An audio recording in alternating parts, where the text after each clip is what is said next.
अब सबसे पहला काम जो आपको करना पड़ेगा वो ये है कि आपको कॉम्पिटेंट नॉलेज हासिल करनी पड़ेगी। कॉम्पिटेंट नॉलेज हासिल करने के लिए आपको सीरा रीड करनी पड़ेगी। और जब आप सीरा रीड करेंगे, जैसे जैसे बेसिक इस्लामिक नॉलेज हमारे पास, यकीन नहीं करेंगे आप, बेसिक इस्लामिक नॉलेज जो है ना वो लैग कर रहा है। यानी मैं आपको क्या बताऊँ, 100 बच्चों की क्लास में सैंपल मौजूद है, 100 बच्चों की क्लास का सैंपल लिया है और उनसे गर्ल्स की बात कर रहा हूँ मैं, गर्ल्स कितनी इनकॉम्पिटेंट हुई हुई हैं आपको अंदाज़ा नहीं है। और उनके पास जो एक्सक्यूज़ हैं बहुत लेम है।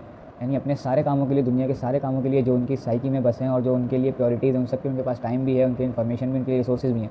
लेकिन जहाँ बात आती है दिन की नॉलेज की, वहाँ पे हमारा रिसोर्सेज भी ज़ीरो, हम डम हो जाएंगे, हमारे पास नॉलेज नहीं होगी। मैं 100 बच्चों का क्लास का सैंपल आपको बता रहा हूँ कि मैंने सिर्फ एक सवाल किया था 100 बच्चों से। क्या सवाल किया था? मैंने उनसे पूछा उनके रोल मॉडल्स कौन है। तो 100 में से सिर्फ एक बच्ची ऐसी थी जिसने कहा रोल मॉडल मेरी कौन है?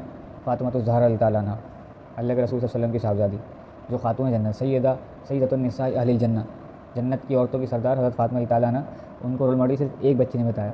और फिर उससे जब मैंने मज़ीद सवाल किया कि ये बताएं हज़रत फ़ातिमा रज़ी ताला अन्हा के बारे में आपके पास कितना डाटा है, क्योंकि ऑब्वियस है कि बंदा जब किसी को रोल मॉडल मानता है तो उसका डाटा भी उसके पास मौजूद होता है। आज मैं कहूँगा भाई फ़लाँ शख्स मेरा रोल मॉडल है, तो उसका डाटा के घर के पूरे हवाल, उसके भाई बहन, उसका क्या करता है, कहाँ पैदा हुआ, कितने साल का है, और जितनी भी अला बला हमारे पास उसकी सारी तफ़सीलात हैं वो मौजूद होती हैं।